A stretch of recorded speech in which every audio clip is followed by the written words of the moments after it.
Hello, hello. Oh, yes, it does work.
Place to put it, so I just.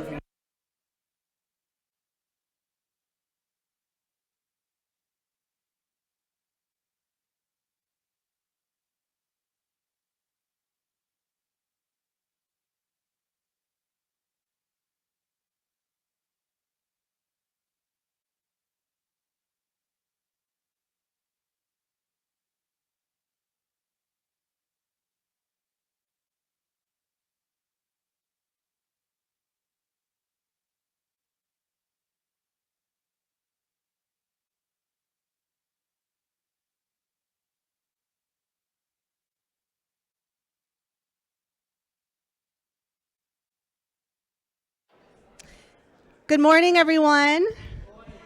Good to see you all here. Thank you for being here for this special adult forum for MLK Sunday. I am so excited to introduce Laura James. If you were at the 9 o'clock service, you've heard from her as she did the homily, and if you're going to the 11:15, you'll hear her preach at the 11:15. Laura James is a Brooklyn-based and Bronx-based self-taught artist. We have had her art displayed here. This is, I hope if you haven't had a chance to look at it, you will at some point. It's called The Stations of the Resurrection. It's focused on John 20 and on Mary Magdalene. We also have had this piece of her art, which is Phoebe reading the letter, Paul's letter to the Romans, to the church. We've had that as our centerpiece for the welcome table about since we started it. So if you come to the welcome table service, you've also been looking at Laura's art. Laura is known in the movement of having inclusive representation of biblical figures. And it was such a joy to be able to spend some time with her last night and get to know her a little bit better. And I'm going to go ahead and turn it over to her so we have plenty of time to see a number of her amazing pieces of art. So Laura, are you ready? Yes. All right, thank you. Thank you very much. Thank you. Thank you so much. Ooh, it's kind of loud. Can I turn it down? It's okay? Okay, thank you so much, everyone. I'll just get right to it. Okay. So, my original inspiration, I like to start here because people ask me, why do you paint? Why do you paint, why do you do this? So, this is why. This is an actual children's Bible that I had when I was a kid in the 70s. And it wasn't until 20 years later that I saw it again in my house. And I went backwards. And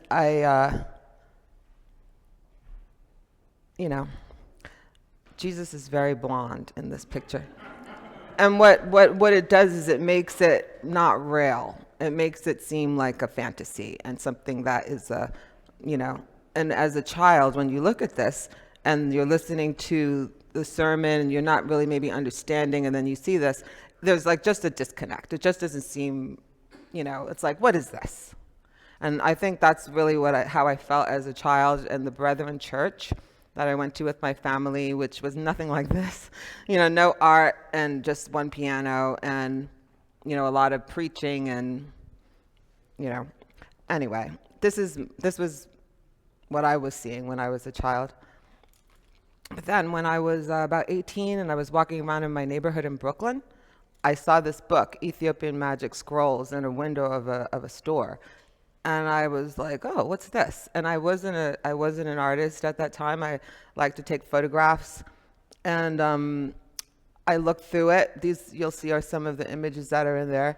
And because everything was outlined with black like that, I was like, oh, I'm going to try to do this. So, and actually in the book, it does say that these images of these are healing images that people would sort of, have on their walls, or, these particular images were passed down from time immemorial and painted by lay people and priests. That's what it said in the book. So they were copied over and over. So I figured I could do that too. So Ethiopia has a lot of stories. There are a lot of mythology, folklore, whatever you want to say. And this image here on the end, I'll just mention that this is a demon. And they say that if you hang a picture of a demon on your wall, if a demon comes to your house, they'll leave because they'll be scared. So, okay, so you may know that Ethiopia was a Christian country since the 4th century. It was, they converted to Christianity really because of, well, not only, I'm sure, but because of trade, trading with Europe and the East. And Lalibela was a king there who had 11 churches, commissioned 11 churches in Lalibela, and you can see they're cut right out of the rock. And these churches are one of the 7 wonders of the world. So here are some original Ethiopian Christian art pieces. There are paintings on panels, as well as Book of the Gospels on the bottom, where you can see text. And when I first, after I got that first book, I really didn't see, I had to really go looking for books on Ethiopian art, and there really weren't that many at the time. but these are some books that I saw. And I really liked the idea that there was text. Because, especially growing up in a church where I really didn't understand anything, even though I didn't understand this text, I thought it was cool that you could read along, and really understand what was happening. So, this is actually the first piece that I did that you can probably see. I copied the cover of that book. And then later on that year, this was another piece that I did, which was more something from my mind. And, I got good at it quickly, I think, because I was just doing it a lot and practicing. And I had nothing else to do. And so these are, from the 90s. Again, I like to paint words, and that story of Jacob. I have a lot of paintings like that with stories. I call them story scrolls, the Easter painting. And I also like to paint stories from Ethiopia because once again they have there's a lot of material there. This person here in the middle is Saint Tekel Haymanot, who is the patron saint of Ethiopia, and his story is that he was very devout, and he at the end of his life he felt he hadn't done enough, so he went into a cave and drove knives into the walls, and he stood there until his leg fell off. And then he died.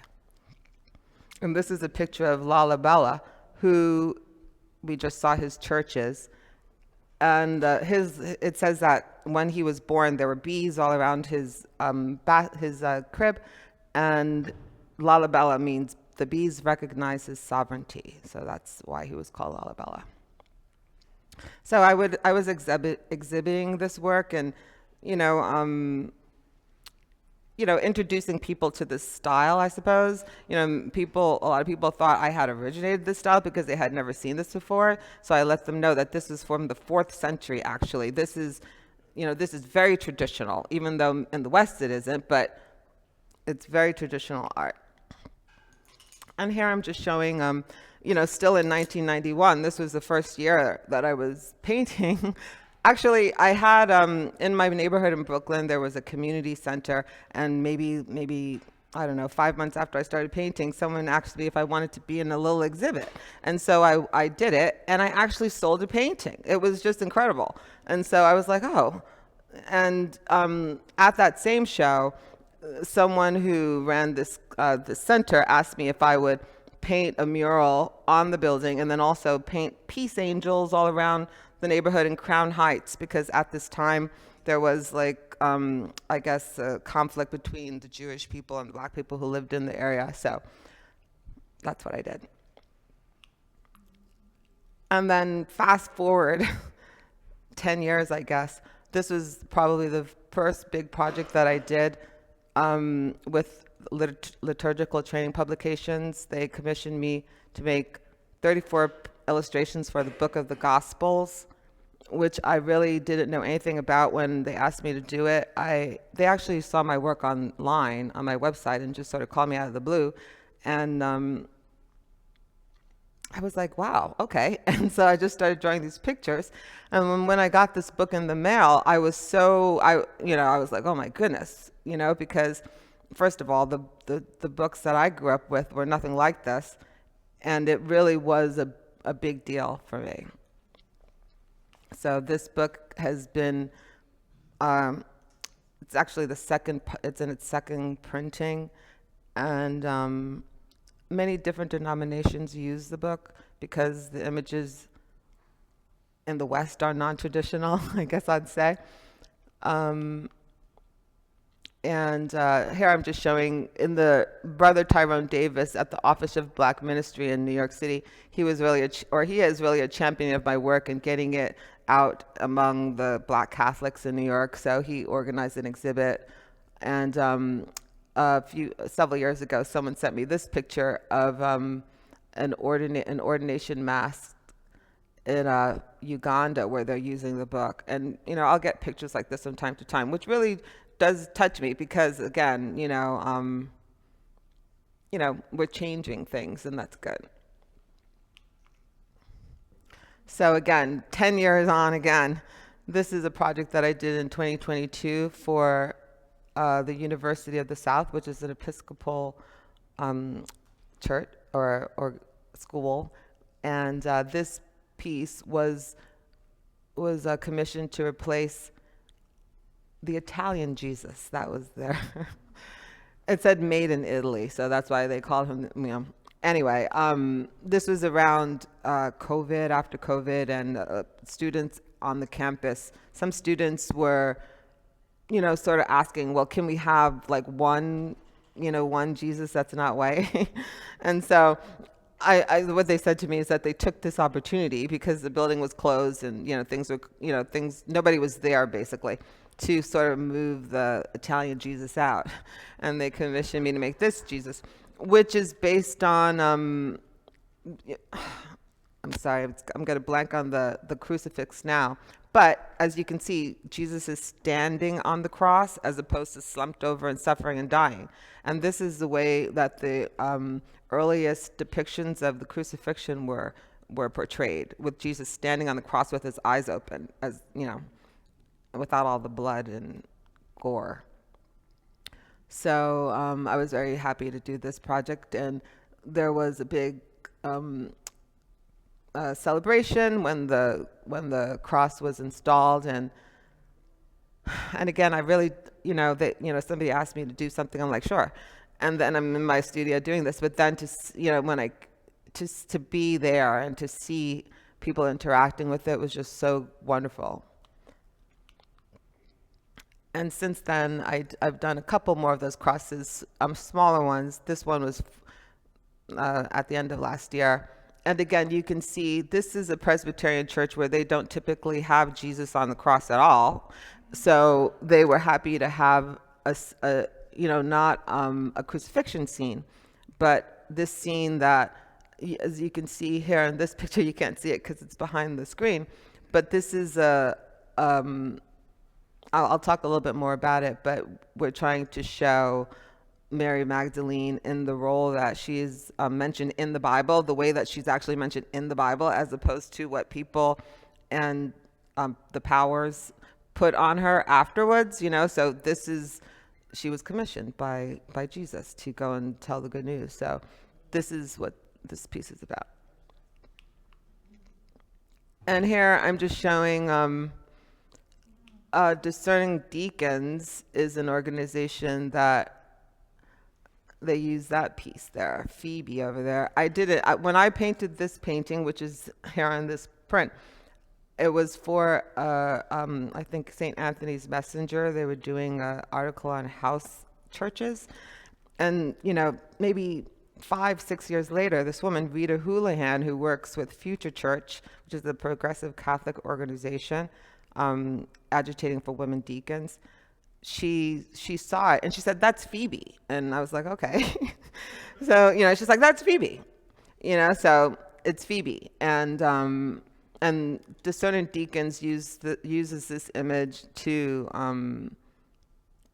you can see, this was a video. I don't know, I guess it's not going to work, but a few years ago in 2021, they presented the print with there was a whole letter on the back.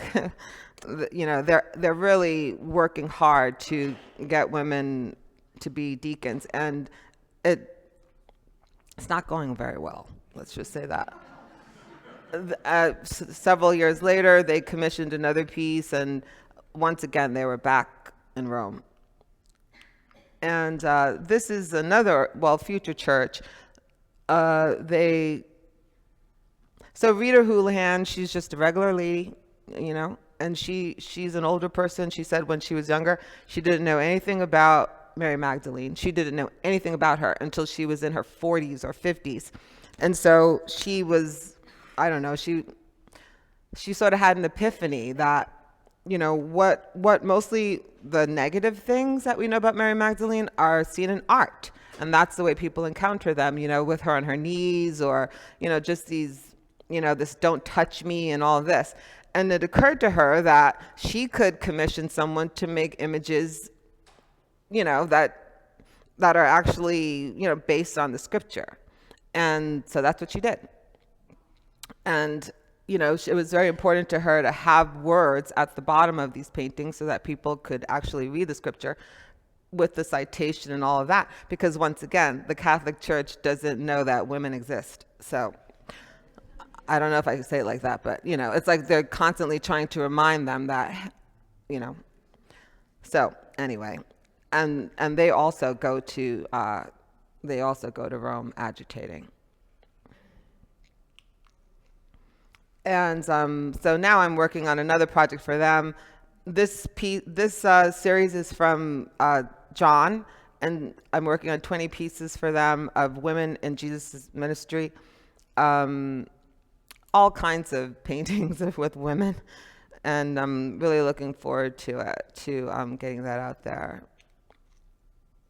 Okay, so I'm going to switch gears a little bit. So I paint icons, but also very early on, I realized that I want to paint something else. I don't just want to paint, religious pieces from the Bible. So but I still was painting people with wings. I couldn't get away from the angels altogether. So I painted like a lot of paintings with, I call them angels sometimes, but they're people too, with wings. It's just sort of fantastical type of thing that I like to paint. And I just throw this in there because I just love this painting. It's from 1998. So, I was basically just painting and getting commissions. And this was a commission from a person he was Puerto Rican. And he said, all of my brothers and sisters, we all look different. We're all different shades. It's like, I want a painting of this. And so this is a painting that I created for them. And yeah. And, they were Puerto Rican. I threw this in there because this is a statue that I got in Puerto Rico. I saw it in Puerto Rico, and, you can see that all of the children are the same color and all. But it occurred to me that in the Caribbean, there's every race of person in the Caribbean, everybody. And I think that's actually probably one reason why the Caribbean is so special, And so in my painting Grandmother, I painted all the children to be, different races. And the different elements in the background are things that you would find in Antigua and also in Africa.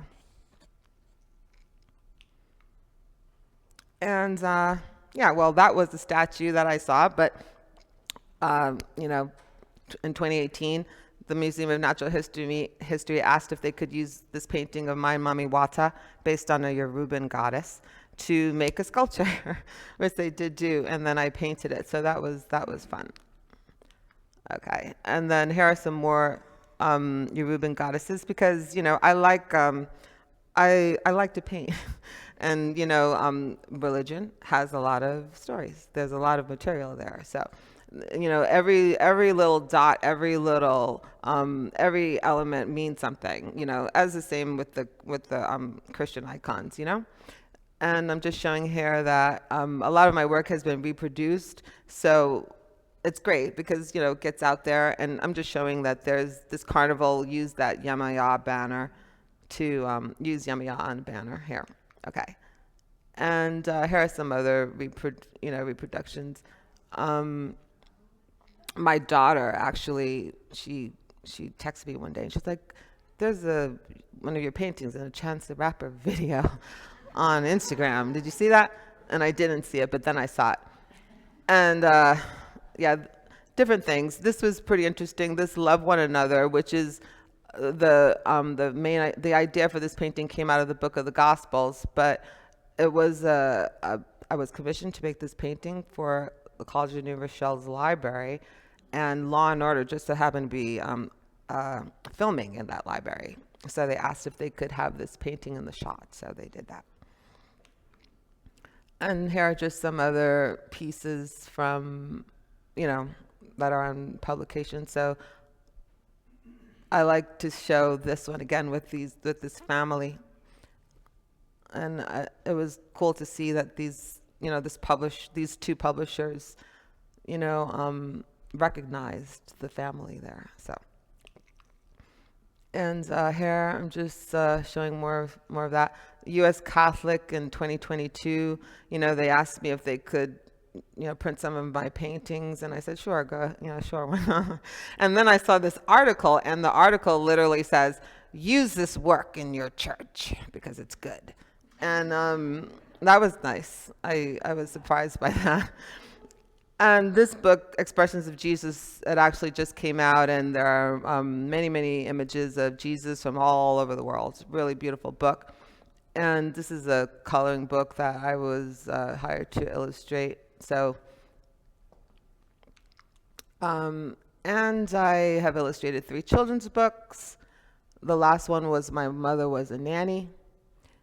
And we had an exhibit of the paintings at the Brooklyn Public Library in 2024, which this was the library. This is literally the only place besides church that my mother and father would let us go.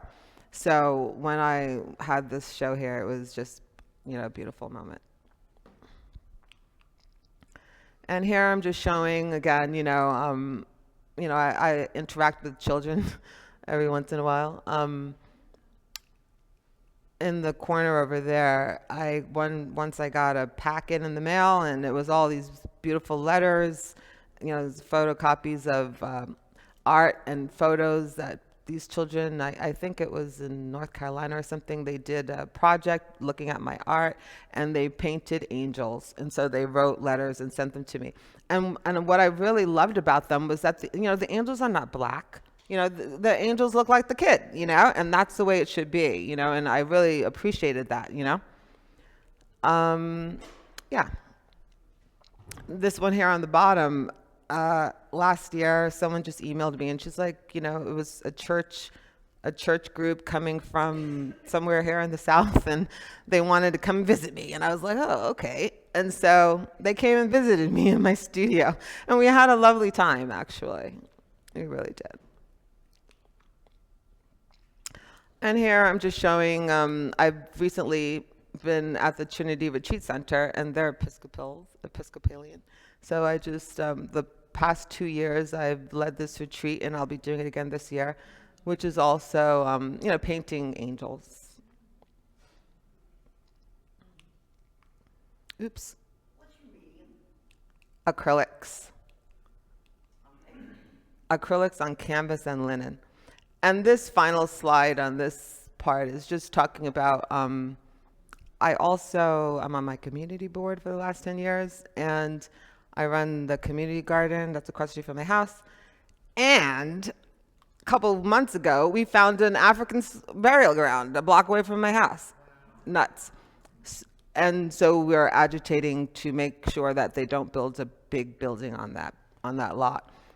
Because the past is not dead. It is not even past. And no, it is not dead. So finally, these are some of my race paintings, I guess. I have a series called Nannies and Other Mothers because my mother was a nanny, as I said, and many of the, my aunts and all this. So, but my mother, she took care of the children in our house. Because they were the children of our teachers who lived across the street. So it was interesting. So, I usually show, the nanny's children, in the walls or the floors or somewhere, because of course she's thinking about her children. And here are some more paintings from that series. So several years ago, my sister and I, we worked with a group called Domestic Workers United, and we did some focus groups with domestic workers, and they wrote about their impressions of the art, and we did a few exhibits at colleges, with this project, which was really wonderful, and showed the exhibit around. Okay, so this is a sermon from our ancestors is the third of a series. So these are the first 2 pieces. And in this one here, American History, that was, where I was talking about the man being dragged. This was a painting that was inspired by. And the book 12 Million Black Voices, which had those lynching pictures, which were so ridiculously horrifying. And then in this painting, Alaskan Was I Born for This, which is from a poem by James Weldon Johnson. Alaskan was I born for this, to wear the slavish chain. And I had always thought, how did they get these black people out of Africa? You know what I mean? There were an awful lot of black people in Africa. How did that happen? And so, when you read the history, there was a lot going on there. And basically, it was black people who made that happen. And so I wanted to show that because once again, you don't just want to, we want to be truthful and honest because why not? There's a lot of lies and hypocrisy and everybody knows it. So anyway. And then a sermon for our ancestors, which I talked about earlier. I wanted to do a sermon for our ancestors and I actually did do afterwards, just showing Jesus on the mountain with the people. But then when I was reading it, I was like, wait a minute, the words really did lend themselves to images of slavery. And so this painting was commented on this website, the Visual Commentary on Scripture, which has many, many images from the Bible. And it was a really lovely art essay. It was called Black is Blessed. And I'm in very good company here with these other artists that are, she's comparing the work to. Last year, I guess it was 2 years ago already, I started again painting for that American History series, and this piece is called Inheritance. This again, I started around COVID, and I was looking at a book, and I saw, the mask, the bit, or whatever they want to call it, that slave mask. But when, it was COVID, so I just thought of it as a mask. I was like, oh, it's a mask. And I saw that image of the man, serving these people. So that's where this painting started. And I like to paint, I like antiques and paintings, old paintings and things like this. So this whole painting just sort of came together in my mind. But yeah, there's a real story here, and the name Inheritance, you can probably get what I'm trying to say. You can see in the molding, I was able to sort of reference the slave hold, where people are so tightly packed together. And then this painting is called Not Even Past. And this was around George Floyd. I remember I was drawing this painting, and pretty much there was a few scenes on the top which I hadn't planned to put them there. But as I'm drawing this painting, we had George Floyd and Ahmaud Arbery, and then this woman that they call the Central Park Karen, who called on the guy who was watching birds. So, and here you can see names of people who were killed by police brutality.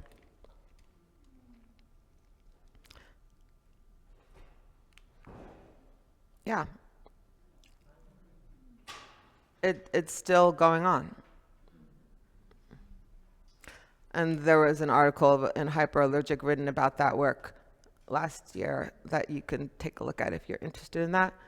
And it was has been exhibited. So it's good to talk about it.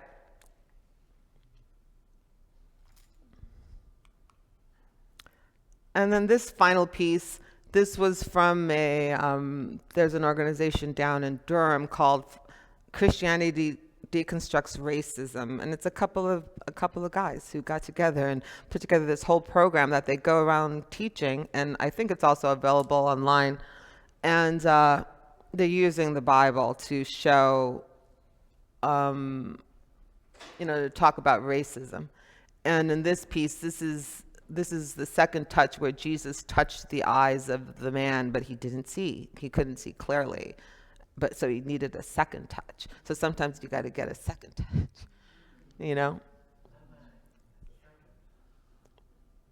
So that's it.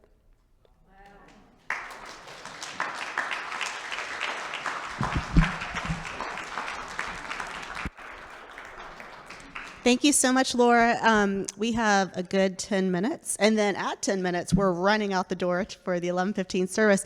But please would love to have your comments or questions, and because we have people on live stream and recording later, let's use the microphone as well. The crucifix at University of the South in Sewanee. Can you talk about the back? Oh, the back. Yes, it's a tree of life, which they wanted that motif, the tree of life. I had done it somewhere else, and they saw that, so they requested that. You know, if I don't think you could see it in the pictures, but the back is actually facing a huge window, like the whole back wall is a window, and so there are trees all around, and it's just so beautiful. So, you know, they wanted it to sort of reflect what was going on outside too. Yes.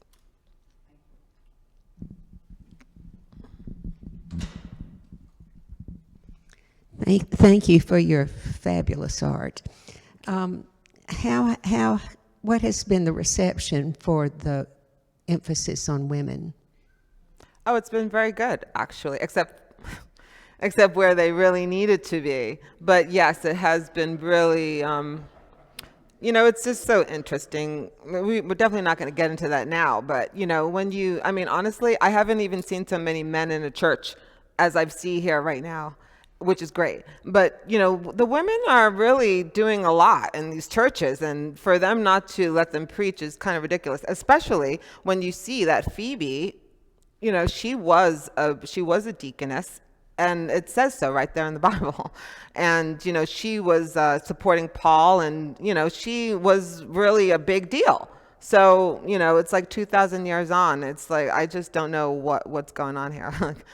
Yeah. Anyway, the reception is very good, except where they really need it to be. And you know, they're not stopping, so. No, she can go ahead. Oh, okay.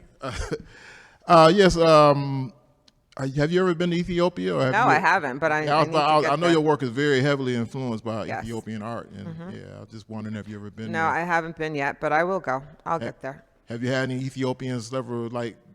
You know, I have had especially in Brooklyn, I have had, you know, good interactions. But a few years ago, I had a very weird email where this man emailed me, and I actually Googled him so I could see who he was. And he was a professor of something or the other.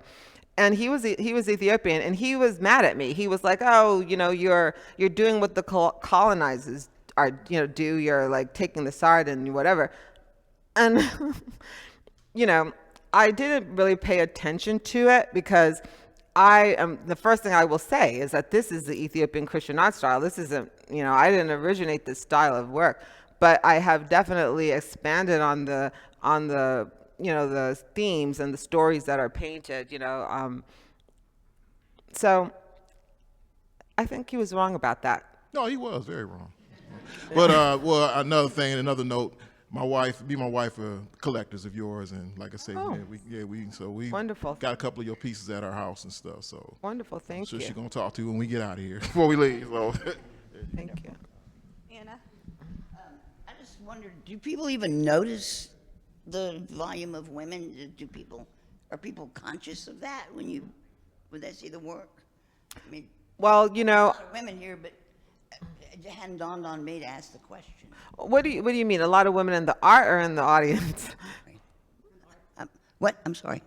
You're saying if people notice the women in the art? The volume of women, yes. Well, yes, they do, and you know, sometimes they say they want to use my work because of that, because there are women and other people, not just color, but you know, there are older people and younger people. There's like a whole, you know, and also they are commissioning it particularly to show women.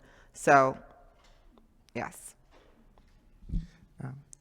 Like my husband said, so I adore your work. I have the book, I have the pillow with the love your neighbor, and something else I have too. But so how how have you seen your study evolve as your art has evolved? My what? I'm sorry. The study, like the study of the Bible, the Oh, study the of study. history. Oh, wow, that's a good question. What does that look like, and how has that evolved? We don't have time for this right now. No, seriously, because I still don't know myself. You know, I will say that when I and I hope I don't cry. I don't know why. I'm old. Anyway. Yeah, I actually, you know, I'm in Brooklyn. There's a church on every corner. And I said to myself when I first started painting, I was like, oh, these churches are going to love this stuff. And I'm going to, give them art or whatever. Not necessarily just to sell, but actually just to have the art be seen. And, but they didn't want it. They didn't want to know, didn't want to know at all. Lots of reasons why. One person said, and he actually bought art for himself, but he said, this church doesn't belong to them. So they can't put art here. Anyway, so I actually kind of stopped painting icons and was painting more in the other style because I felt like nobody wanted it. And then I was asked to paint for the Book of the Gospels. And so that kind of changed things because then those images had been, reproduced through the years. But, I am a student, I read the Bible a few times and listened to it too, so I actually do know what it says. Yeah. So but I was like totally rejecting, then I was accepting, lots of different emotions because I want to be honest about it, I'm not going to stand here and say something just because I'm in a church, right? This is a thing that we do too much. We just go along to say whatever, right?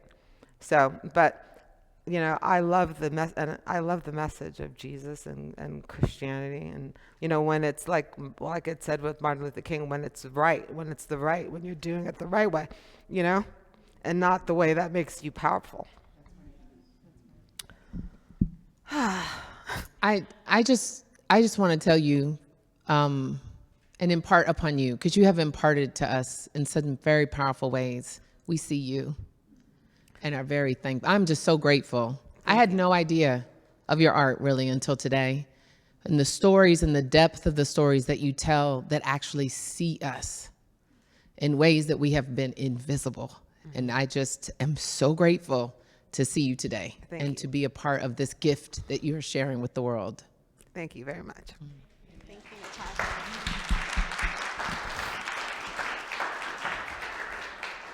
I think that is a wonderful